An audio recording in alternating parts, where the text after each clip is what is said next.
Being a slow player, especially a slow striker, can be really painful. You might have the skills, the aerial ability, and even the shot power, but if you lack the speed, you're going to be overlooked by coaches. But despite that, there is actually a way to move faster than your opponents to give the illusion that you're a quicker player without actually improving your speed. After analyzing 50 plus pro matches, there is one method that professional players use to help them score more goals even if they're not the fastest player on the pitch. And today, I'm going to share that with you. To understand what makes this method so effective, you first need to understand how a defender operates. And this is really important because if you really understand this, you'll be able to manipulate this method however you like, and it'll look like you're coming up with new solutions every single time. In a match, the defender's first priority is the ball. Wherever the ball goes, the defender's attention will follow because their job is to prevent the ball from hitting the back of the net. And sure, there are many ways to do that. They stay in their defensive formations, they man-mark players, and they even close the player on the ball down. But at the end of the day, if you're not on the ball, you're not exactly a threat because you can't score.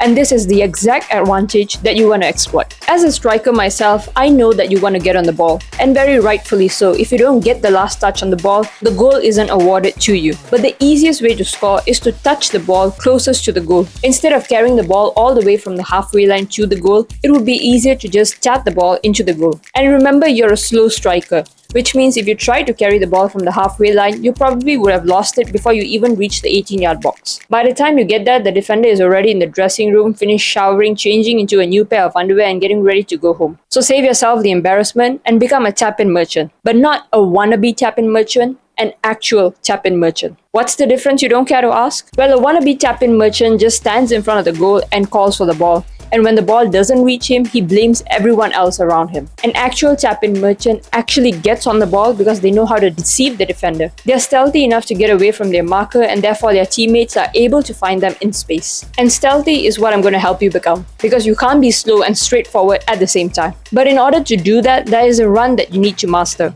And that is the blindsided run. I'm sure you've heard of it before, but there is a way to execute it that even the fastest defenders would be left in the dust. There are a few key elements that are really important when it comes to the blindsided run. If you fumble even one, that's probably why you've tried it before and you ended up looking like the blind one on the pitch. The first one is how you position yourself. The aim is to position yourself on the defender's shoulder, which is their blind spot. Because when you're here, the defender cannot keep track of you and the ball at the same time. Because the defender's attention is divided, you have the upper hand. In this clip, Shaw has positioned herself on the blind side of the defender. The defender now not only has to constantly scan like a security camera, but also continually adjust her body position to make sure that Shaw is in the view.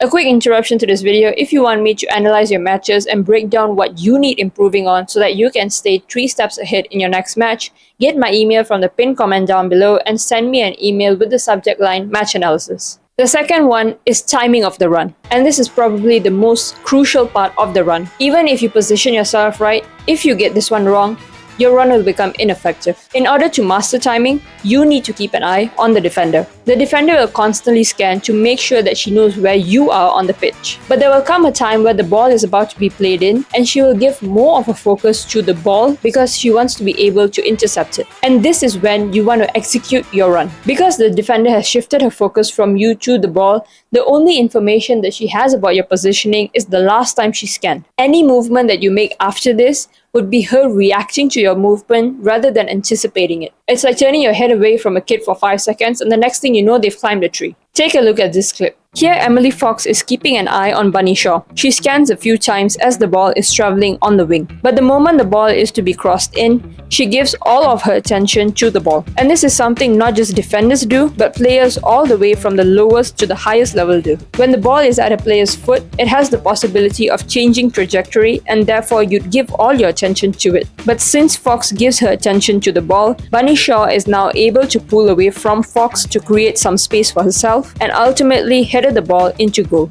Now this doesn't involve you being a fast striker at all. You could be slower than the defender and still beat her to it. You just have to make sure that you position yourself correctly and time your run correctly. And of course, stay onside. Now before you go out there and attempt this for yourself, there are 3 types of blindsided runs to choose from. And choosing the wrong one at the wrong time could just result in you running around like a headless chicken. The first one is the outside in behind. This is where you first make a run such that it looks like you're going to run in front of the defender. Then just as the ball is about to be played, you make a hard step or a drop of the shoulder and run behind the defender. This first pushes the defender's momentum forward because they think that you're going to run in front. And at the last minute when you run in behind, it slows them down as they have to readjust. This is one that you can use anywhere on the back line. The second one is the inside in behind. This is normally seen when a winger wants to make an in behind run. Similar to the previous one, you run in front of the defender, but instead of dropping the shoulder and running behind them, you keep running in front but change your body position instead. Here you can see that the player runs across the defender,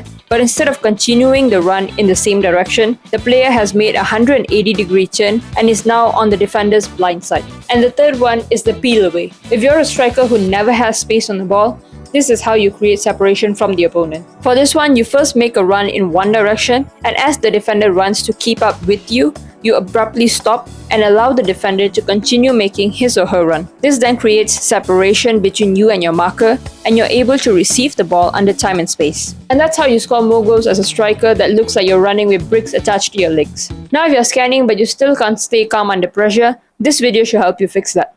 Thank you for watching. I hope you've gained something valuable from this video.